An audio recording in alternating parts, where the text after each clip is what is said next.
Cornhole it.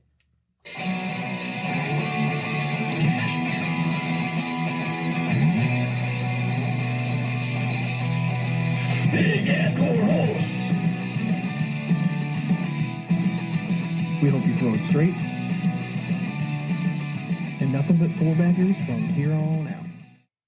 And this episode is brought to you by Draggin Bags. I was humming them this weekend at a charity tournament. We'll get to that later, though. But hey, it made me and my partner throw better. So why don't you go over to Draggin Bags and just make your game better? It's a no-brainer. Head over to dragginbags.com. They have a bag for every type of thrower. Drop code BIGASP at checkout, and it's going to save you some money. It's actually BIGASP12, but it's at checkout. It's not live right now. Our code. Our code is not live right now. It will be live again when the new stamped bags are busting out. Okay, so anyways, head over to Draggin Bags regardless and just get some good bags, all right? Because if you don't, you're doing yourself a disservice. So it's about time to up your game over at dragginbags.com. And before we forget, Sean, we kind of had something launched this week. It's called the registration for the Big Asp Open. Spots are filling up quickly, so if you do not have your squad together, but you have hopes that you can gather a squad, then just head over to registration and sign up. It's at harddragpush.com. You can see it right on the front header tab. We also have it posted on our social medias that you can just click, go sign up. We just need the team captain and who's participating along with an email. That's all you need to get started. So head over to the Big Asp Open sign up sheet at harddragpush.com. Get signed up for the most fun tournament you're going to have this fall. Once again, it is Top Golf and Cornhole combined into one fun tournament for you and the boys. So gather up, squad up, let's get it going. Well, hey guys, welcome back to another episode of the Big Asp Cornhole Podcast. Hey, Sean and Sean. Dane are with you as always. What's up, on, buddy? man? How you doing? What's up? Hey, welcome back from Disney. Thanks, man. Thanks. So how'd you like it? It was we'll get into it. Was it magical? It was, man. Oh, it boy. Was. Oh boy. Uh-huh. Yeah, we're gonna get flagged on YouTube again. I'm pretty sure what you drinking, it's getting us flagged. Is it really? Yes. But it's not. Mickey Mouse would never ask you what you're drinking. Apparently in some markets, like it's like that segment gets muted. Oh, so they own the rights to. I don't know. I can't figure out what else that it would be. doesn't count. Whatever. Rude. I don't know. But busy episode. Before we get to anything else, Dane, do what you do best every single week. Let the folks know what we're sipping on tonight in our favorite segment called What You Drinking. What you drinking? Got the newest and latest from Great Lakes Brewing. It is the Spacewalker Hazy Double IPA. Can I be 8%. honest? You can. I didn't love it, man. So I wanted I'll be to love honest it. as well. Not one of my favorites. Okay. It wasn't horrible. The second one went down better than the first, as If I they usually do. now that I've had it, if I see it sitting on the shelf, I'm like, I'm not gonna. Like, Yeah, if someone put it in front of me, I'm gonna drink it. Like it's not like undrinkable, but It tastes like it should be stronger than it is, and I'm saying that at only 8%, Yeah. which is saying something. Like correct. it's there's a lot going on in it. It ends fairly bitter for a hazy. Correct. Yes. And I'm no slouch to double IPAs. Like I love the hoppiness, but it's just the bitters not quite right. So yeah, not my favorite, but again, Great Lakes, they still put out good beers, so I get you. worth trying. All right, so this week, a little bit of a different episode. We're going to be having 2 interviews following our little intro segment here. We're going to be joined by Ryan, a Traitor, and his mom, Kelly, and also Wally Kassler. And then it's also going to be followed by, she's making an appearance also in the Final Four of Singles, Mrs. Cheyenne Bubenheim. Heck yeah. And Two then, singles finalists. yeah, and then like next week we will do like the preview of the finals, all that stuff, because I thought the finals were this week, and then we just found out when we talked to Tanner and Jacob, Tanner Halper and Jacob. Spoiler Krasinski, alert, there's going to be a second episode this week. it's gonna drop on Friday. Just listen to it. That it's not this weekend, it's the following weekend. Yeah. And so then, Kat told us we don't do holidays. So they skipped Father's Day weekend, pushed it to the next weekend, which is very nice of them, because I was thinking the whole time, like, man, you're going to make all these dads like have to be gone the whole weekend when they're trying to be celebrated. But Correct. no, they can be home and celebrate. just overly prepared now. So Yep. we'll go to the preview next week. But Before we get into anything else, we're going to let you know what's going on in our cornhole lives, the segment we call In and Around the Hole. Are you too good for your home? Answer me! Brought to you by Black Sheep Baggers. Are you in the market for a new set of bags? Well, guess what? If you go to Black Sheep Baggers, they got a set for you. All right. And head over to Black Sheep Baggers because they're doing their Asher Strong promotion. I believe it just launched on the 10th. So go support this adorable little French bulldog that was born with a cleft palate. Yeah. They're just trying to let him live a normal life. Very cute. You'll see pictures popped up all over the place. It's a super unique thing to support. Absolutely. I love stuff and like that. It's just as simple as buying a great set of bags from good people just trying to help a local, just help a puppy, man. And again, I know we're sponsored by them, so I feel like sometimes this get lost. They make some of the best bags in the game. They really do. Like, they are very high quality. I can guarantee it. Like, if you find a set that you like, they stay consistent across all the every type of series. 100%. All right, so go to blacksheepbaggers.com. Use code BIGASP. You're gonna save yourself some money. Do it. All right. So, yes, back from Disneyland or Disney World. Disney World. Went down to Orlando with the kids and the wife. Got to see some family down there, which was nice. And then it's not a vacation. It's like more of like an experience. Like, it's just like a nonstop. Like, It's not a vacation entails that there's going to be some relaxation. Yeah, Disney I mean, does don't get me not wrong. Like, usually have that. it's different because having two kids, like the age of like 7 and 4, right around there, they wanted to go back to the pool every day, right? So it wasn't bad. Like, I didn't mind. You sitting can in the still pool still go chill at the pool, And especially after like Magic Kingdom and stuff. Yeah, and then we'd head back to the park kind of Yeah. thing. So it was fine. It's just like long days and just tough and just like not being at your own house. Like, you don't get to poop on your own toilet. You know what I mean? Just like all just by the end of the week, like you're just kind of things ready. that you take for granted when you're gone. To me, like, obviously, Disney World, it's fun. You know, I mean, if you go there, and especially if you have like little kids and stuff who kind of get to experience it the first time, it's a fun experience. I also got to see my college roommate, which I hadn't seen, and I think probably 8 or 9 years. Last time I saw him, my wife and I were down in Florida going to a hockey game to watch the Penguins or something. And ironically, my aunt and uncle had hit me up like a month ago saying that they found this new Irish bar. And they thought that the guy that was seemingly running it looked like my old roommate.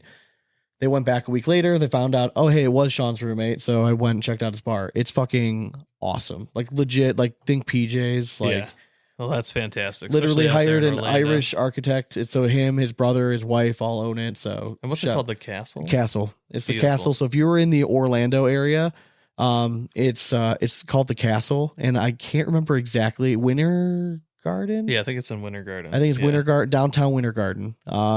It's fucking bomb ass food, authentic Irish beer. Like, it's just really well done. Like, they're killing it. And, you know, an authentic Irishman running it because Shane is from Ireland. Oh, hell yeah. So he's got the touch of the accent. Him and his brother is Yeah. over there, Paul. It's just a gentle giant. Yeah. of So a if you dude. want to hear some, beautiful accents, just go out there and talk to the owners. Yeah. Yeah. So how was your weekend? You got to go to the golf tournament. I got to throw. I got to go to the memorial tournament. It was a weekend, man. So on Saturday, had the John Barnett Cancer Fundraiser. Quick shout out to everyone that attended. Great turnout. I made a buttload of money for them, so very happy about that. I got lucky enough, AB blind draw that they had. I got paired up with Courtney Conrad. Very good thrower. Yes, very good. She's been just rising up, getting better and better. Surprisingly enough, she was the B player, and I was the A player. But we were both kind of like very close. So we're like, all right, we can do pretty well. We did very well. We took third. Solid. And there's some names there. We beat some good names. And again, I didn't have my best cornhole until it mattered. And then when it was getting down to brass tacks, I felt like we both actually threw our best games coming down the line. Then we just ran out a little bit of steam, ran into a buzzsaw at the end. But hey, I'll take a third place in that tournament. We could have taken home some money, but we decided to donate it back to the cause. But hey, Courtney, if you're listening, thank you for throwing with me. We threw great. We threw the Power Dragons, and all of a sudden, she's like, man, my PPR is like over a 9. I'm like, amazing when you get a bag that's slinky. Your white set? Yeah. Oh, yeah. Your little blankies? Dude, yeah. Yeah. We were, and I will toot my own horn because I hit a roll bag game winner that I thought was on the live feed, but cannot find it anywhere, Cito. So thanks for not recording my greatest accomplishment in cornhole history. I had a roll bag. I will say I had some time to kill. We got to the airport way too early. And I knew you were at the tournament, saw that Cito had a live stream. So I did catch 2 of your matches. Both matches I saw you play, you were throwing very well. Yeah, I've been... and you changed, and it looked better. I think I told you last night when I saw you, it looked more athletic. I don't know what you changed, but like you're not throwing the bag with as much tilt anymore, and it just looks better coming out of your hand. Yeah, I just, I don't know. The less I throw, the more comfortable I feel every time I step up. I it's the weirdest thing, but like even when... Because I've been around it for like 5-6 years now, I feel the same way. Like I feel like if I went to like a tournament tomorrow, I know I'm not going to win, right? But I'm going to give somebody a match and I can get hot. Yeah, for sure. I mean, I went to a blind draw the Sunday prior. Actually, Eric Anderson was hosting something. Okay. And it was like for the Berea Animal Foundation or something. Yeah, that's right. Just went up and played. Had no idea it was bring your own partner because he didn't put it on the flyer. Eric, calling you out again. And he's like, yeah, it's on the flyer. I'm like, dude, it's not on the flyer. Like, I wouldn't be here without a partner if it was on the flyer. So anyways, ended up pulling a random partner that was just there. Okay. We went 0-2, but even in that moment, like throwing outside, I'm like, yeah, I'm like scoring every round, throwing really well. And like, yeah, I just had somebody that didn't throw very often, but like still had fun. But again, it's the weirdest thing. The less I throw, the more comfortable I feel. But I know like it gets me in the longevity of it though. Like if you get me in a long match, I'm still going to give up. Oh yeah. That like fucking 6 at some point. Well, we saw it in Arizona with me. Yeah. In that singles tournament. Mm-hmm. Like I was throwing very well all day, but then as I got closer to the finals, like I would play 2 who I found out were like the reigning Arizona's junior state champions, both very good players. And I played them in long matches, but they ended up getting the best of me because like I would be good in the beginning, but then eventually I just start giving up 2-3 points, 2-3 points. You know what I mean? Just like kind of nickel and diming, and then just the level of consistency there. But for me, the amount that I play now competitively, like I'm okay. Like I don't need to practice every day. Like I'm okay with just like going out and like having fun, and just if I win a game or 2, awesome, great. It means I get to play more than 2 games. That's what I'm looking at. Well, I went into the second blind draw that we took third in, thinking since this is AB, my first bag I want to be a block every time. Okay. So I told myself like I want that bag to be either right in front of the hole or halfway hanging in. Like that's the sweet spot that I want to find. Couldn't hit it to save my life. Just kept missing it. So finally I put that away and I'm like, all right, let's just start hole hunting. As soon as I switched to that mode, I'm like, why did I ever try to block? Yeah. I'm like, I couldn't hit a push to save my life. Even if I laid the block, I was missing the push. So I'm like, just start hole hunting. And then all of a sudden the blocker would land. And I'm like, and then you could push through it. Yeah, now I'm just throwing it straight. So I could push. Yeah, it was just for me, I call it finding my line. Yeah. Like if I find a line, and it sounds dumb, but it's like I can almost picture like an imaginary line of like where I want the bag to go. And I don't have it all the time. Like it comes and goes. Like, I've always been, I could fucking control I've always been a stare at the hole thrower. Yeah. I don't look at anything on the board. I just stare at the hole. So yeah, once I like you said, find the line and stop thinking about like putting it in a spot, it just makes all the difference. Oh yeah, 100%. Completely agree. But yeah, I was very happy, able to throw. It was nice. And then you went to Columbus, right? For the following day, took the wife to down to Columbus to watch the final day of the Memorial Tournament. Sweet. So secret time for anyone listening to this. If you go to a PGA tournament, just walk into any place that says it's like you need restricted access. Sean, I finessed my way into every single part of that venue. I saw every single private chalet. And Amy was like, we can't just walk in here. I'm like, there's no one standing at the door. So first one was the Nationwide Chalet. It was overlooking like the 7th hole. They had like this private deck with like 2 people on it and then like a couple people at the bar. It's like maybe 12 people in total, and it was enough seats to fit like 200. Walked right in. The only person that said a word to me was the bartender. And he was like, where's your wristband? Without even hesitating. I looked down like shocked. I looked back up. I'm like, oh my God, I must have lost it. Done. Free drinks. There you go. Like he's like, oh, don't worry about it, man. No problem.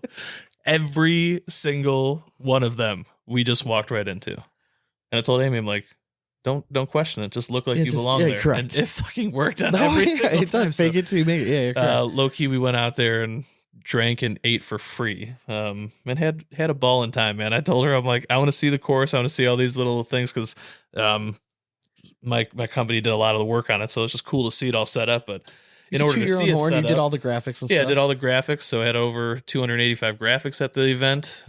Lots of cool stuff. Like even just walking up through the parking lot, I could see my graphics and shit. So it was pretty cool. But yeah, it was just different. Like I told Amy, like the only way we're gonna see all this shit is if we sneak in here. So let's get to getting. So it was a great move though. But then like the one is the Workday who sponsored the entire event, and they had the chalet. Dude, walked in there. There was a bunch of people in this one, and it was like they were partying. It was overlooking the 17. No, I think it was 12th. I think it was the 12th hole, but you had visions of like the 12th, 14th, and one other. Yeah, no, over there. Yeah. It was a huge long stretch, and like we walked up there, and right when we walked in, this DJ started, and there's a security guard there, like checking bands and stuff. As soon as the DJ started, he got up and like walked over and like started dancing. Just walked right in. I'm like, man, this timing, this day is perfect. Like, Mark this day down in history. yeah. So then I will say the only downside was the wife wore flip flops, and we walked 9 miles. Ooh, yeah. I warned her. I'm like, this is a golf tournament. Like we're gonna be walking. Oh yeah. So where are your athletic saw all shoes? 18 holes and all 8 chalets that were there. Had a good time. Sweet. It was fun. Sweet. So I'm in Disney World Yeah. at the park, just having a grand old time with family, right? Mhm. Tried to stay off my phone for the most part, right? I was trying to ghost, and my phone just starts blowing up on Yeah. Messenger. And I'm like, what the fuck? So I sneak away, look at it, and all these questions like, hey, do you You hear got the what's- picture. Do you hear what's going on? Yeah, you got the picture, didn't you? No. Of Ryan's toe. Stop. Everyone's like, hey, what's going on with Ethan Walker and Ryan? Like, why'd they split up? So Ethan Walker made a post on Facebook saying that he didn't want anyone to ask any questions why, but he wasn't playing with Alec Ryan and he was playing with Landon Crabtree going forward. Cats rule. Awesome. Hashtag. Yeah. So then everyone's like, well, why? And I'm like, I have no Sean. idea. I'm fine with real time. Same thing. I have no idea what's going on. It's like you see at the top where it says 1 minute that he posted. I've read it at the same time you did. So if you're listening to this and you're a Patreon member, you already read the article or like the little blurb that I posted out there. And the only reason I posted it is because Ethan ended up reaching out directly to me asking, do you guys want to release the reason why? Unprompted, didn't ask the guy. He just came out. I'm like, hey, listen, that's completely up to you. If you would like us to, like, if that's the way you want it to get out. yeah, and this was an unprecedented move. We hadn't seen anything like this. They're a top 10 team that decided to split halfway through the season. So we actually went over the math with Kat and Tanner, and like their SOL is for doubles because they're gonna miss out on Worlds too. Correct. So that's it. So so he reaches out. I'm like, if you want me to tell, I gotta know what's going on. So he filled me in on what's going on. We posted it. So apparently, Let's not Ryan, spill it here. why? Go to the Patreon and find out. It's been up there enough. People have waited. Okay. I mean, I'm still seeing questions about it on Facebook. So apparently, Ryan was requesting like nude pictures from Ethan Walker's girlfriend. Yeah. Obviously that's bad enough, but apparently Ryan's engaged. And like is I think like decent amount older than that. Isn't he like up like late 20s? Like honestly, I don't know anyone's age anymore in the ACL, but yes, I think he is a little bit older. But Ethan found out. Yeah. And obviously was not cool with it, and so wanted to make the change. So that was the big reason. Yeah, and honestly, like I thought the tea was going to be so much sweeter than that. I personally, the stuff that you came up with that we posted, Right. I thought was pretty funny. Like Yeah. I didn't even post all of them. I know. And that's going to be a Patreon special. So just that's another reason to check Patreon, because I'm going to be posting some of the other ones that Dane came up with. Please do. How much fun were you having just sitting there? I could just picture you laughing at yourself, just typing these little. Yeah. I'm like, just all right. Give me The Brian give me a Schramm minute. one. The fact that and people like messaged me afterwards, like, I thought you guys have had him on your show. I'm like, I love Brian, and he knows that, and that's the only reason why I even posted that one, because he understands that it's a joke. And guess what? And a it's bunch funny. of people went and listened to his music. Yeah, after that, exactly. And it's so- funny. You know what I mean? Like, so yeah. he understood that. So that's why we did It's that exposure, one. But it's no pretty matter good. which way but you cut the it. pinky toe one was Yeah. pretty fucking funny. Like, I mean, I gotta say, that was a Can't good look one. at it anymore. The other one was the first one you sent me, though. Oh yeah, I did that not was post that one, but that was pretty good. yeah, that was a good one. was- We won't say it on air either. Again, go to Patreon. Yeah. But that was the kind of the big news. And really now it comes down to the question we've been asking everybody, right, for 6 years. What's going to happen first? We get a matchup between a female and a junior player in the semifinals of Final Four in singles. Yeah, We've been asking what's going to happen first. Who's going to win? we're gonna go the over egg. it's so it's kind of cool that it's coming to fruition a little bit. Now, obviously, they're not guaranteed to win. No, I mean they face off, and then one of them will have the chance to make history. I don't think we've ever had this before where we had the opportunity for one of those or for both of those things to happen. No, I don't think so either. Are you more bummed that they're facing off in round one, or are you happy because it gives it guarantees an opportunity Yes. for it to happen? That's kind of how I feel. It's like now we'll cut that cord of who could win it. You're going to first. throw out the best junior player. You're going to throw out the best female. Yeah. And they're one of Let's those. go. One of Mano a those mano. two like teams are going to get to root for their person. Yeah, I in mean that's going to be the finals. most watched game I think of that entire weekend. Yeah, and because the other matchup is Rawls and Birchfield. Yeah, I mean, there's a storyline there. it Obviously, is. Yeah. pro partners. Now, look, like, do you think this was arranged that way to make like No, the it's all- storylines? It's all based on standings. So Ryan Traitors currently ranked second. I know. I'm Cheyenne- just joking. no, I know. And I did look that up though. It just works Bubenheim out is ranked perfectly. 22nd, and she's the lowest out of the four. Yeah. No, I mean, I just think stylistically, like that's going to be a pretty interesting match. Trey's going to have to play a very good match Mhm. because Rawls he plays a very similar style, and he does it all, I think, better than Trey, Well, at least recently yeah, in and- singles. Yeah. And if we're talking about overall, like Rawls is the only guy there that's won this before. Yeah. So like everyone else really has to be a question mark, right? For sure. Yeah. Ryan Trader's been the one guy that we've all been waiting, like after he had all these epic runs and opens, but we did caution people in the beginning of the season. We've seen it before. Alex Hicks was winning fucking everything. And then you come to the ACL Nationals and they're just a different beast. Mhm. And when you listen to the interview later, Ryan we ask him about that. And him and his mom both expressed that when you go to a national, it's just a different feel. Yeah. And it did take a little bit of an adjustment. Not that he had a bad showing. I mean, he was still like second or third in his and- bracket yeah, every and time. it was nice but to hear him that he wasn't disappointed by it. no. That he still saw it as a success because Yeah. you need to. So very well-spoken kid. His mom gave awesome insight just kind of on the family aspect and what all it takes, like to go from my kid's nothing, like, you know, just playing like a typical playing travel soccer or something, Yeah. to now he's like a professional athlete. We have to travel the country, Mhm. like following this kind of thing. And it all happened really, really fast. So it just kind of, it's an interesting outlook. And then obviously Cheyenne, the amount that she's Growth. matured, Yes. like, is crazy, because when we interviewed her the first time was with Frank Modlin a few years ago, and she was a little shy, a little timid, like good answer, still well spoken, but shy. But this time she was just comfortable. She loves being a mom. It just looks legitimate happy. And Pro's pro. yeah, She really is. She's a consummate pro. Correct. And yeah, if you're a she- cornhole fan, I does it promise you, you're perfectly. gonna love that. You're gonna love both interviews. And then on Friday this week, we're gonna be dropping the interview with Tanner Halper and Jacob Trzynski, which is pretty entertaining. I mean, Like- I will say once again, there's a reason why Jacob is just one of my favorite pros out there. and I'm not he gonna knocks it lie. out of So the park. Jacob Trzynski, all time, is to me top. I'm gonna say top 5 just to be safe, because I don't no top 5 people like for me to interview. dude, for sure. 'Cause And you know the other one, Tanner Halper, might be up there too. I like Tanner. Yeah, because Tanner's just he's dry. They balance each other out Yes. so well. And listen, we have a lot of similar interests as Tanner. You know what I Yes, mean? Like, for he's just a sure. cool dude. We love Kat. We got to chop it up with her afterwards. So I hope you guys the interview was awesome. So that's going to drop on Friday this week. Next week, we're going to do the preview of the National. We'll have another interview lined up. I'm going to reach out to Logan and Justin, see if they're available, and we'll have some more fun. Heck yeah. Hell yeah. All right, Let's do it. folks. Well, as always, we hope you throw it straight, and it's nothing but 4 baggers from here on out. All right, welcome back to the Big Asp Cornhole Podcast, where we are now joined by Mr. Ryan and Kelly Traitor and Wally Kassler. What's going on, guys?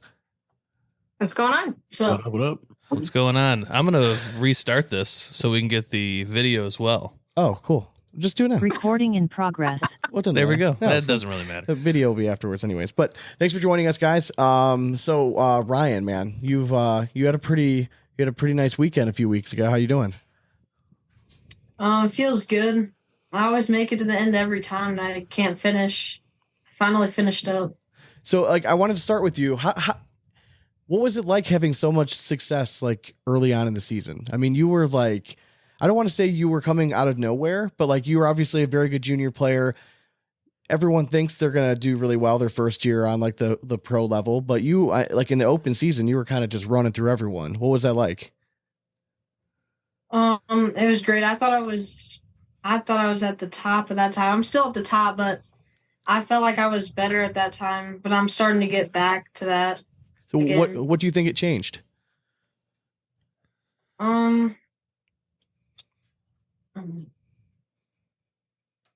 That's a toughie. Do you feel like That it's was a good something question. like mechanically? Was it something like just the throw felt different? Was it board No. conditions? I don't know really. I don't know. Everybody is just getting so good. So And two, I think a national is different than an open, right, Wally? I think we've all said that before. And I think, those first two national, I think you're going to get the best of the best from there. So, but obviously you were still finishing pretty well. So it's I tough think to the do that. grind is what changed. I mean, it's a little bit, you get a couple easy matches and opens to start things off. You kind of get into a groove. But in a national format or a pro format, you just get right into it. You get punched in the mouth early. Yep. In round one, you're kind of like, oh, I'm here. Yeah, It's go correct. time. So. Yes, correct. Yeah, there's no off games in a national. Like No. everyone will make it hurt nowadays. Ryan, were you frustrated at all after the first two nationals? Like after coming through and having so much success in the opens, I mean, it's hard not to think that you're just going to walk in and do really, really well, win the bracket, make a broadcast. So were you a little frustrated after the first two? not really, because I was still getting good finishes, Okay. but I would have liked to win. Well, yeah. That's okay. That's good. I think that's a healthy outlook and everything. So, Kelly, I'm interested. What did you first think when like this talk of pro cornhole first kind of came across your repertoire? Like, what did you think of it? Like, was this like you were all for it? Was it something like you need to find out more about it? I mean, I think us as a family, we were kind of just like, oh, okay. Well, we're kind of like, what is this? And then we kind of fell into it a little bit, and then it just kind of just became kind of natural. We're just like, okay, we're just going to go with it. And then it just kind of got really big, really quick, I feel like. Yes. So I always tell people, we kind of fell into cornhole because I don't know if you guys know, but originally we had a fundraiser tournament for Ryan and Mason's baseball team, and Ryan and I partnered up and we took fourth in the tournament. Well, some of the cornhole people showed up and they're like, who's this kid? He's really good, and then they said, you should start coming to some of the, more competitive events. And so before we knew it, we were at regionals and opens. And it was funny because I think, was it the first regional in Kansas City that we went to? Was that a regional, right? Oh, no, that was an open. Oh, that was an open. Okay, so the first open we went to, we literally drove to Kansas City. We were just going to drive down for the day because they had a baseball tournament. So we're like, well, we'll just go down for the day. And we get down, or on the way down there, it just so happened that it rained where we were at. So they canceled our baseball. So we're like, we're going to stay the whole weekend. And then it kind of just took off from there because the boys played together and they did really well. And so it's just kind of gone up from there. That's crazy. And how are you managing it like as a family now? I mean, obviously like it's different from being like an amateur player traveling the tournaments that you want to go to versus when you sign that pro contract, you're making like, an obligation of time and, finances, all that stuff. So how do you guys manage it as a family? So I think we have a pretty good system. I mean, obviously, we are always looking for ways to kind of improve, but I'm kind of in charge of all of like the scheduling and the booking, airfare, hotel, things like that. And then Jimmy, their dad, is kind of like, he's more in charge. He just does more of the, who are they partnering up with for this? I mean, obviously with the pro events, it's different because, he's pretty much playing with Alex most of the time. But so he kind of handles who Ryan's going to be playing with. He does all of kind of the,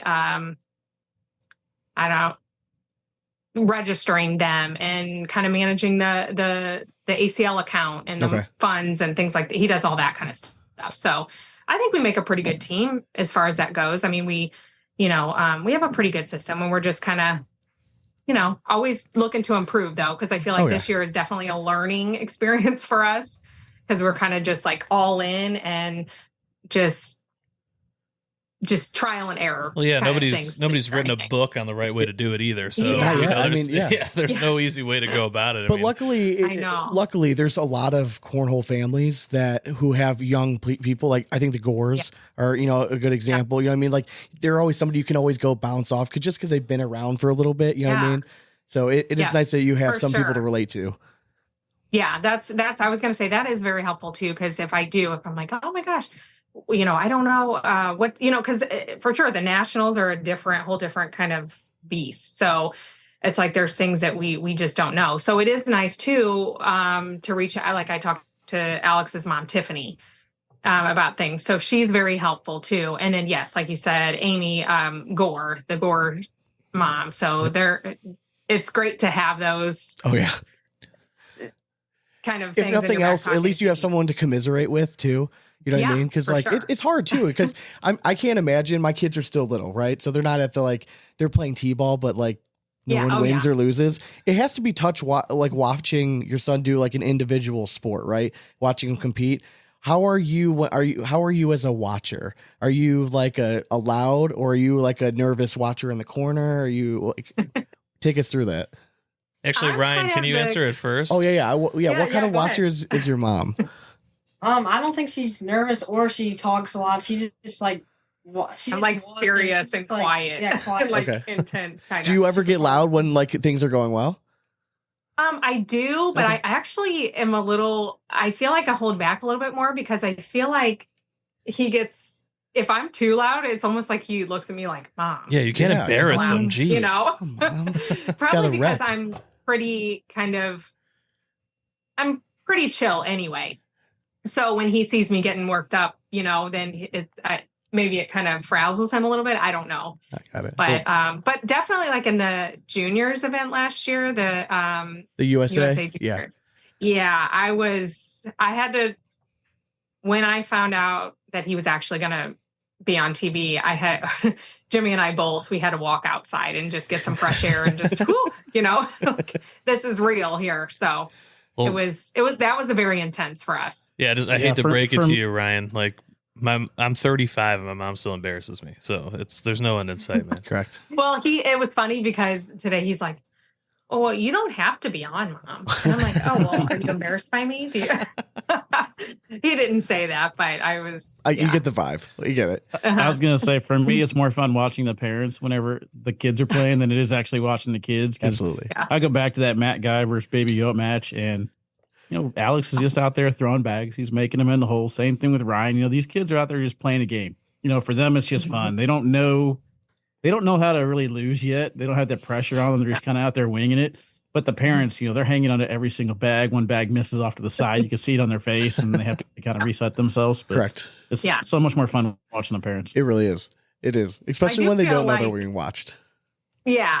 I mean, I kind of feel like too that I've maybe learned a little bit, maybe as being like a parent in the stands watching baseball or soccer, because they played soccer pretty competitively up until about a year and a half ago. Okay. But yeah, so I've kind of learned to just like, okay, I get chill that. out a little bit. It also helps that he wins a lot.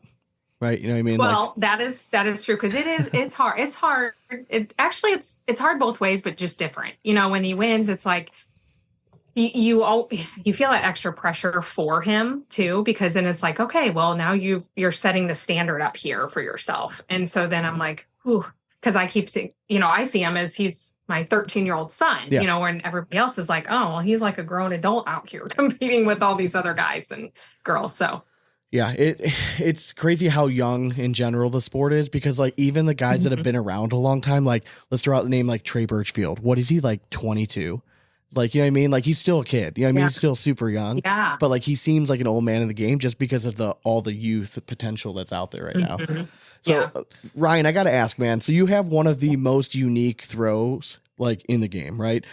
I get exhausted watching you. I mean, like, That's because you're overweight. well, listen, we're not going there. Old. Have you always thrown like that? Was that like just what came naturally to you, the first time you picked up a bag, or was this something that just evolved over time? When I first picked up a bag, I just like stepped with my right foot in front, and I had no backswing at all. I just threw normal, Okay. just regular throw. All right. And then just over time, you kind of just perfected this? Yeah, like to make all my shots harder, like to throw it harder, because I didn't throw it hard enough when Okay. I first started. Okay.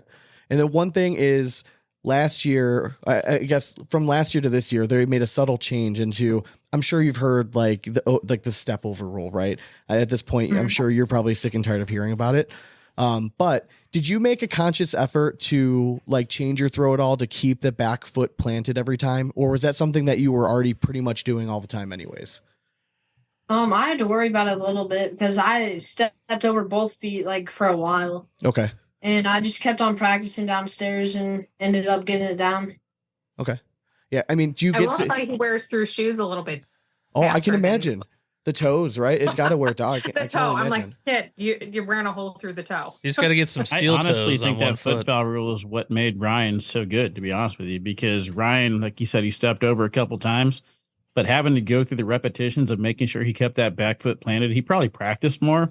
And the version that I saw last year compared to this year, I mean, he's 10 times better this year than he was last year. That's freaking crazy. That's coming man. from Wally of the K9 unit, guys. All right, that's Now, That's a do big we deal. know for sure? Are you playing Cheyenne the first game in singles? And yeah, and national singles. Okay, so I think it's ironic that you two are playing each other because we've been asking this question for like we've been doing the show for like 6 years now. Mhm. What's going to happen first? Is a female going to win a national singles title, or is a junior going to win one? And it's just ironic that you two are facing off in the semifinals, and then it's going to be a realistic possibility for one of those things to happen. I think it's a very cool thing. way to add the pressure. No, I Jeez. know. I'm just saying, like, it's You just jerk. we don't get to see it all the time, and as much as like we all see these crazy like good young players, only a few of them have lived up to like the expectations, and you're off to one of the best starts. I mean, going into the season, I would say you were among probably the top 3 for rookie of the year early votes. Wally, would you agree? Yeah, I would say it was basically him, Sammy Soto, and Jeremiah Ellis. Yeah, Yep. pretty much. And you're definitely making a case already. You know what I mean, that you belong in there, and with some hardware this weekend, it'll be a little more fun. So Yeah, he's actually got a chance to pass Jeremiah Ellis, which we dubbed as untouchable a few weeks ago. Yep. So if he wins both singles and shootout, I mean, he's got Ellis chasing him. Yeah, it's I love No it. pressure, right? no I'm pressure. sorry. When he wins shootout. And let me tell you, There you Jeremiah's not that fast. Okay, he went. So just put it out there. So, Yeah, Well, he's Ryan's working got for one leg UPS, up on not Jeremiah. Amazon. Ryan's probably going to be in bed at 2 a.m., 3 a.m. Jeremiah might be hanging out till 4 or 5 a.m. So Very true. that is got him by true. a couple hours. That's true. Wally, I'm interested. So obviously, you sponsor several pro players. And I think like as the season starts to wind down, this is always like a good time to. There's always people listening to the show that are like, I want to be a pro player, like, or I want to kind of get to the next level, but like I can't afford it. Like I'm looking for sponsorships. Like what advice would you give to those people to like, what do they need to do? Like what would make you consider like sponsoring a player that maybe is not as well known, things like that? Yeah, it's actually kind of funny. I had about 2 days ago, I had an intermediate player ask me this question. She Okay. started playing with us probably about 3 or 4 months ago. And she's like, what do you got to do to even get sponsored? I said, first thing is you got to get noticed. I mean, if I don't know who you are, if I don't see you out there playing, it's probably not a good thing to go to a social media presence person and ask them for a sponsorship. I mean, you have to get out there. So last night she actually won intermediate singles and I believe intermediate co-ed or something. So I mean, or whatever. So I was like, that's a pretty cool step up there for her. But I think recognition and getting noticed is the first thing. The second thing is showing what you could actually do for that company. So, take Ryan, for example. Ryan is winning, but like that's not the reason I'm sponsoring Ryan. Ryan is a local kid. We both live in Illinois. We're playing St. Louis area, but the family and everything that comes along with Ryan is a great package for me. So whenever Ryan's out there playing, Ryan can focus on doing his thing. And then Jimmy and Kelly, they go live for Ryan with all his matches. So The further he goes in tournaments, all he has to do is focus on playing. Where the parents, they go and they get me the content that I need. So there's always something that is available for you as a player to give to a sponsor. You just have to find out what that is, and then when you present it to them, make sure that you do it in a professional way. Correct. Don't just come out and ask for money. Correct. Like say, hey, I like what you got going on. I could do this for you. Why don't we partner up? You know. Yeah, and be creative, right? Way. Be creative too. Like, don't just come to me and expect me to have ideas for you. You know what I mean? Yeah. Like that's your job, man. Like if you're asking for, I've had a couple of people come out and be like, "Hey, how much do you offer in sponsorship money?" That's not the best question to start the conversation. Well, I can tell you a lot of it starts with zero. Yeah, You know what I mean? just write a number on a piece of paper and slide it to me. It's like it's just going to be a 0. Yeah, correct. I'm like, there's a reason I have a real job too. You know what I mean? We're not exactly raking it in here. So, all right. I want to thank you guys for joining us. This has been fun. Ryan's been a long time coming. We've been a big fan of you watching you this year. I think that's a pretty epic run that you had last tournament. I mean, making the Final Four, winning your bracket, in both the pro shootout and full, we'll call round unlimited, I guess. Yeah, I mean it's pretty impressive stuff, man. I just one last thing. What do you think of round limited versus 21 format? Do you have a preference? Do you like one more than the other? I like first to 21 better because I'm used to it. And also 10 round limited, I usually start off bad, losing big, and then I come back. Okay. So I feel more confident with national singles. Okay. All right. That's a good answer. It's a good answer. I like it. All right, folks. Wally, always a pleasure, sir. Yes, sir. So we'll have you guys hang on. We'll let the folks go at home, but stay tuned, and we'll be bringing you another interview. I believe it's going to be Cheyenne. Yes, we will. How about that? All right. Your opponent. Thanks for having us. Of Anytime, course. guys. Thank you. All right. Hold on. All right. See ya. All right. Welcome back to the Big Asp Cornhole podcast, where we are now joined by Mrs. Cheyenne Bubenheim. What's going on? Hey, how are you guys? Good. So we were just talking about the last time you were on. I was trying to remember, and you reminded me it was right when you and Frank started playing together. So a lot has changed since then. It's been a while. It has been a while. So first, let's start off. Like, how's mom life? It's the best. I love Awesome. it. Wouldn't love trade it hearing for that. the world. Tired ever? Tired, but the good thing is he sleeps through the night. Oh, does he really? Okay, He's now how really old is he good. now? He is 14 weeks now. He's been Okay. sleeping through the night since he was like 6 weeks. So Oh, dude. Oh, very nice. Oh my god. Well, He okay, so definitely this got is what lucky with happens that. though. My daughter, still to this day, sleeps through the night. Right, she's about to turn 7 Thursday. The first one tricks you, okay, because the second one never That's sleeps. what My everyone son, says. dude, my son to this day still will not go to bed. It's the most ridiculous thing. I think I enjoyed from when they were born until like they were 6 months, because then they don't move, right? You can put them Mm-hmm. somewhere and they don't go anywhere. You know what I mean? And then they start developing personality, and then they start moving, and then after they start moving, then they start talking back to you, and it's like just like slowly goes downhill. yeah, So, not ready. so how has the transition been? Like, obviously you've gone through a lot. I mean, you got married, right? And then you got pregnant, but like, how has it been like since you've been a mom now? And like, how are you fitting in practice time and all that stuff? Has it been a big change? I mean, things are definitely different. It's not a normal routine. Someone was asking me this earlier today. It's like you could go out there one day for 20 minutes or you could go out there for an hour. Like, you just don't know. It's just so hard to keep him out there. It's too hot. He gets too hot. So you have to bring him in and feed him, just get back to it whenever you can. Do you feel like that's almost beneficial? Like that anytime like you pick up a bag, like you just kind of have to be on then? I think it's almost, I don't know. It seems like more realistic training. Yeah, I mean, I never really thought about it that way, but yeah. I mean, if you think about it, it is kind of like functional Yeah. cornhole training. Like at a tournament, like you're gonna kick somebody's ass in 5 rounds, and then you might have a marathon game. You know what I mean? You might sit for 3 hours and then get up and have to go throw again. Usually, if you have that 2-hour time slot to practice, the first half hour, you might be like, it's okay. Like I'll start locking in here in a minute, trying different shots. I mean, that's how I think and approach practice, and that's why I'm not anywhere close to being a pro. So don't take my words with a grain of salt. Yeah. Well, listen, you did take 3rd place at a charity tournament this weekend. Yes, and then So. AB blind draw. Boom. Heck Boom. yeah. Let's go. So this upcoming weekend, I think it's Saturday, you're going to be facing off against Ryan Traitors. All right. You won your bracket. You got over the hump. So it's the first time being back in this position since the World Championships, where you ultimately made the finals and you fell to Trey Birchfield in that epic match. What were you first feeling when you got over the hump? You won your bracket. That was definitely just the goal, because you can't do much else that day. So just get in there and win. I don't know why, but for some reason I'll win a few games in the winner's bracket, drop down to the loser's bracket, and then I'm out. So it's just like keeping, okay, one more game. So that's kind of how I had to think about it. And for you, like your style of play, like obviously you've adapted a little bit over the time, but for the most part, I would consider like you and Matt Guy, like you guys run bags just with the best of them. You guys have an awesome airmail. The game's evolving so much over the last few years, and it's getting younger, and all these guys are starting to go to slightly slower bags, or even if they're throwing faster bags, the way they're able to manipulate them is getting ridiculous. Do you feel like you've had to make a big change to your game, or do you just feel like you just need to be sharper and just pour bags in the hole like at a higher rate?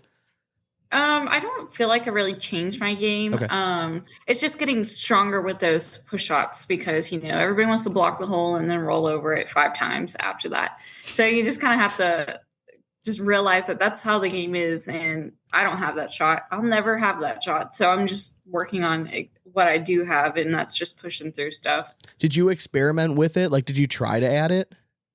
No, not really. Okay. I mean, I've given it I don't know, maybe 10 minutes of practice time. I gotcha.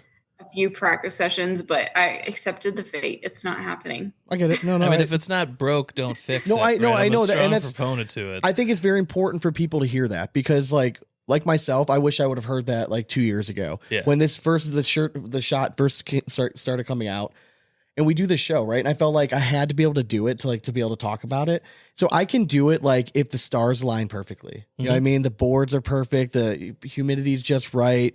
You know what I mean? Everything's in retrograde. Then my bag will roll over. But for the most part, now I just have abandoned it. I can throw at least to get the bag to go left to right to left, which is huge. But I think it's important for especially beginning players to say you don't have to have that shot. You don't have to have every shot in the arsenal. You know what I mean? But you just have to be really good at a few things. Right. Yeah. I feel like that's kind of how I had to be. Just work on my pushes, work on my airmail, and just make those the best I can because I'm just not getting a roll. So, you've pretty much dominated the women's division the last few years, right? It's no secret. We've had discussions of I think who is second in line or third line has kind of changed over the years. Some people have gotten hot, but there's never been anyone as consistent as you have winning women's singles events. Where do you think the state of the women's division is right now? Do you feel like it's going the right direction? Do you feel like the women's division is getting stronger every year? I definitely do. I mean, if you even just look at the last national, there is quite a few women up near the top. I mean, Kaylee is in the shootout doubles. I think Gina got third in the doubles, so I definitely think the women are getting stronger. You have to leave yourself off this list. All right. We'll keep you at 1. You don't have to put them in order, but who do you think are the next, next 3? And if you want to give an honorable mention. Oh man, I don't even know if I could choose 3. I mean, that's so hard. I mean, you have Sarah, Sam, Rosie, Cameron. It's so hard to even pick and say those 3 or 4. So we've asked this question, and I asked the same thing to Ryan beforehand. So I'm going to ask you the same question. So over the last 6 years or so, we've been wondering what's going to happen first. All right. Are we going to have a female winner in singles, or are we going to have a junior winner in singles? Chances are there's a pretty damn good chance that one of those two things is going to happen on Saturday. What do you think there's a better chance of happening? Is it juniors because or is it women because there's more of you guys than juniors? Is it juniors just because the kids that are making in the junior division are just so good? What do you think is, I mean, obviously you think you're going to win. We get that, but if it was, what would happen next, I guess? I don't know. It sounds hypocritical to say, but I think a junior, okay. Honestly, I just think because they do have more shots than most of us women do. And that's not cutting anyone down because I'm also in that category, but I just think the juniors are killing it. Do you think if there was a female player that came and really played the dirty style really well, that's all they did, they were, pick whoever dirty player male you want to pick, right? and they did it really well. Do you think they would have immediate success in women's, or do you think they would find it difficult because you guys are typically so good at just pouring bags in the hole and like high PPR kind of stuff? I mean, I think they could have success. I mean, that's where the game is going, is the dirtier style. So I think they could have success doing that. Okay. We've already had some females be successful with it. I mean, I think I would still consider Sam Finley a fairly dirty player. She loves to throw that block. I mean, she does. I mean, always has. Bella. Bella's another one. Probably, yeah. I would say probably the best at that style of game right now. Right now, yeah, I think she's she can hit some ridiculous stuff. I'm interested to hear your opinion on like the teams aspect. Like as a pro player, you guys obviously your primary focus is going to be, on singles and doubles, right? And then you have like this other teams aspect. Have you bought into this? Is it something like, do you enjoy playing on the teams aspect? Is it just like I'm doing it because I'm a pro player and I'm on this team and I'm going to play? I don't mind playing in the team event, especially because I'm playing with Jeremy. Okay. So it's kind of like a warm up for that day. So you come in, you play the only thing I wish it was you play teams and then you play the shootout because you're playing 10 rounds in both. Correct. So you go in that morning and you're playing 10 rounds and then you go into the rest of the day and you're playing, 21 games. So I just wish that was a little bit different, but I don't mind playing the teams. Like I said, it's just like a warm up for us. That's something I feel like the ACL will hear and would like, that would be, I think it seems like a scheduling doable change. fix, Yeah, I think so. Like, I think it's like enough pros would probably agree with that. Like keep the same format. What are your thoughts on, the 21 or round limited? Like, do you have a preference? Are you a 21, like old school? Yeah, I would definitely rather play a game to 21. I just sometimes have late starts or, you can give up a big round and then you're out of it automatically, especially against, the talent nowadays. It's hard to make a comeback on those shots. So I would definitely rather play a 21 game. So how did the partnership with Jeremy happen? I'm interested because like obviously for guys like us that follow the game, like Jeremy's very talented and like he's always among the leaders in PPR. And he's had a few moments, I mean, like him and Dave made a few runs at pro shootouts and stuff like that. But he wasn't like a Frank Modlin. Like he wasn't like that big name you hear. So how did you and Jeremy end up partnering up? So I played with him in an open or two last season and I really enjoyed playing with him. Obviously I knew he's a great player. So that's pretty much why, like, he's so easygoing. He's kind of like me, but he can get hyped up and sometimes I need that. So, that was a big deciding thing for me. How did you? Okay, so my earliest memories watching you play when we first started the show is I remember like you were very fiery and you were very like you wore your emotions on your sleeve. Is that something you've actively worked on over the years, or has it just been like a natural? You're just getting older, you're maturing a little bit. Yeah, I definitely think it's just getting older and maturing. I mean, a lot of younger players struggle with that and they can't really handle their emotions. I was that way for the longest time. And then I kind of realized that it's not helping me. So now I just of course I get frustrated, but I just try to hide it, or sometimes I'll even laugh at my own bags. Like, what is that? You know what I mean? So I just try to brush it off. See, I can't do that because I'll never stop laughing. I'm like my game's hilarious if I turn to laughter. People would think I'm like a psychopath. Do you have any advice for kids that like might be struggling with that? Because I do think that's a big deterrent because the game is getting popular, and I think just even the entry level of when you first start is so much better than it was like 5-6 years ago. Where you're seeing like intermediate people like ending tournaments with like high 8 PPRs, which is like ridiculous. So it's a brand new player. It can be very frustrating. Do you have any words of advice, like how to deal with like the frustration and like how to just kind of grind through it? I mean, that's simply what you have to do. You just have to grind through it. Like you just kind of have to let it go. And I don't know certain advice. I do think it is a lot of maturing and it just takes some time, not even like maturing in age, but like maturing in the game and getting that experience and playing, for a long time, because I'm telling you, once you realize it, it's like a different world. It is. Once I finally stopped playing a lot and like now I'll play a tournament once every 3 months or so. So I'm just so excited to get out and play. My only goal is just to not go 0-2. If I get to play 3 games, I'm good. Like I want to get the 1 win just so I get to, because I just like to play and I don't get to do it that often. So I just want as many rounds as I can go. I think, well, wasn't it, I think it's like Ernest Hemingway that said like exceeding low expectations is still winning or something. That's like beautiful. I think it's I'll buy it. Don't set lofty goals. Set them as low as you possibly can. Then when you surpass them, feel good about it. No, that's what exactly. Like, hey, I woke up today. But I honestly early on, like, because I know I'm not going, like, now that we are playing like advanced, I know I'm not going to the regional winning it. Yeah. Like, but like I could give someone a hell of a match and make them nervous. You know what I mean? That like some podcast guy that hasn't touched a bag in 3 months might beat you. Yeah. You know what I mean, like that's what gets me going. And then like I just play carefree now. I think it helps a lot. Oh yeah, 100%. I stopped caring a long time ago. So one of the things that we saw early this season, like during the off season, obviously you guys are signing contracts and all that kind of stuff and free agency and all that stuff. And we saw a few people walk away because the money's just not there. And obviously it's a goal for, I would say probably most pro players is if they could play cornhole only and that would be their profession, that'd be awesome. Mm-hmm. Right now with the current market, it doesn't seem feasible, I guess, right now, like where the game's at.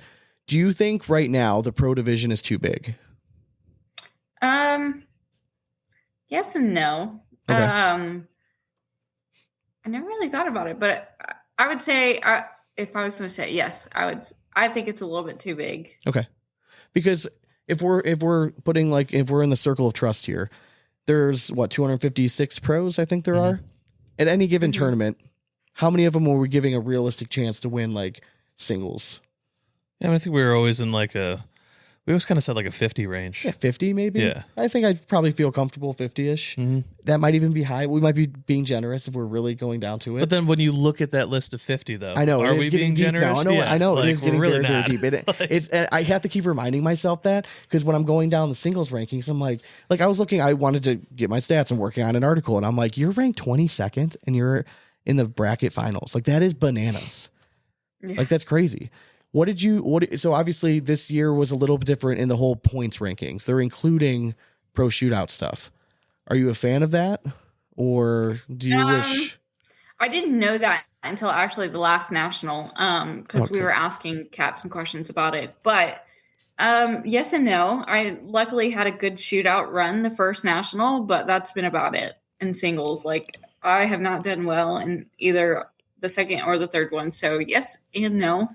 I struggle with it only because I look at those, although it's still cornhole, they're two very different games.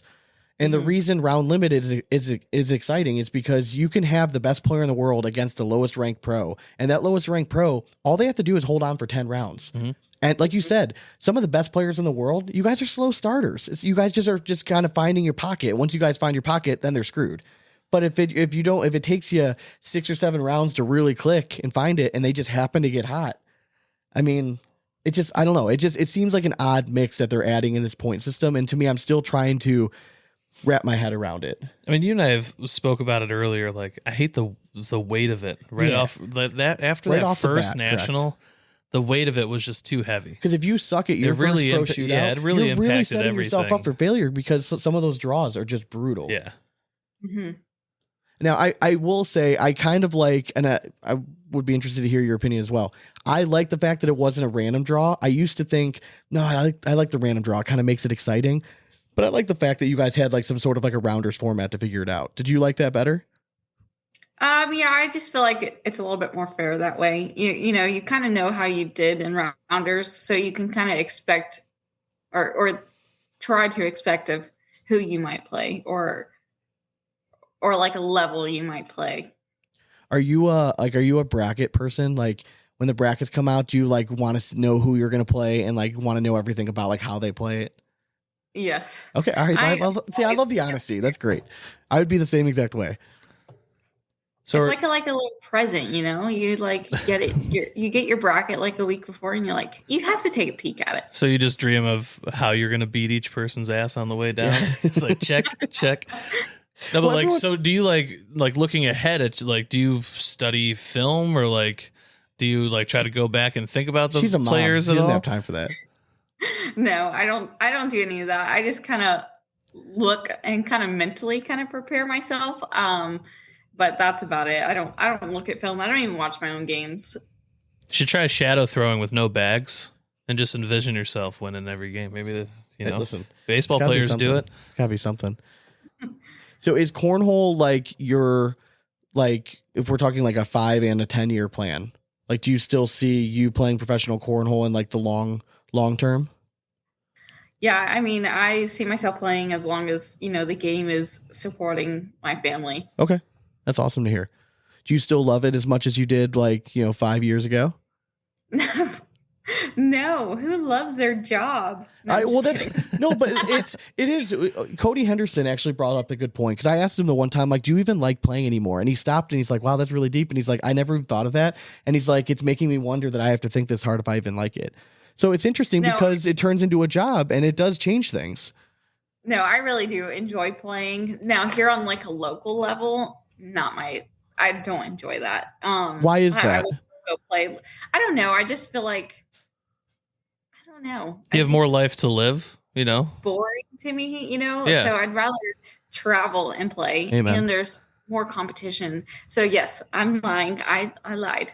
I Okay. do enjoy Okay. still playing. Yes. Okay. Fair enough. Fair enough. So is it going to be weird in like 5 years time when Cheyenne Bubenheim wins the Cheyenne Bubenheim Player of the Year award? Because they're going to change the name of that to your award for the Women of the Year, right? Eventually. Yeah, it I mean, has I to be. think it has to be while you're still playing, because they can't wait until you retire. I mean, that'd be too long. But It's kind of cool because eventually they're gonna have to have like a Hall of Fame, right? yeah, I mean, you're like your first ballot Hall of Famer already. Like, it's kind of cool. 95% of the pros will be in it. Yeah, That'll still be playing. yeah. Maybe they'll play this clip back there. You know what I mean? Maybe. So, because you have, how many total titles do you have? Do you know off the top of your head? I couldn't tell you. I think don't you have know. 6 women's world championship titles total. I'm trying to remember. I just did your part of the article today at work when I should have been Jeez. working. So Didn't even jot it down. no, I'm trying to remember. But anyways, all right. Well, You got hey, a lot. we're gonna let everyone else go. We'll have you hang on with us just for a minute. But thank you very much for joining us. I know, I know parent life changes everything 1,000%. So the fact that you're able to carve out a little bit of time for us, I greatly appreciate it. Thank you guys. Anytime. Heck yeah, go And kill it this Hey, weekend. good luck this weekend. I know we just wished Ryan luck too, but like, you've been on the show before. Like, you can't let the young gun beat you, right? You know what I mean? I'm gonna try not to, but you know how they are. Yeah, talented You know kid. how Listen, those just make him kids- step a lot. Make the game long. Maybe he'll get tired or something. Who knows? I don't know how he does that. It's crazy. I really don't. It's incredible. That's crazy. I would be skinny if I threw like him. And there you have it, folks. All right. So later this week, we're going to be dropping an episode with Tanner Halper and Jacob Trzynski. Yeah. But as always, we hope you throw it straight. That's nothing but 4 baggers from here on out. Cornhole it. Later.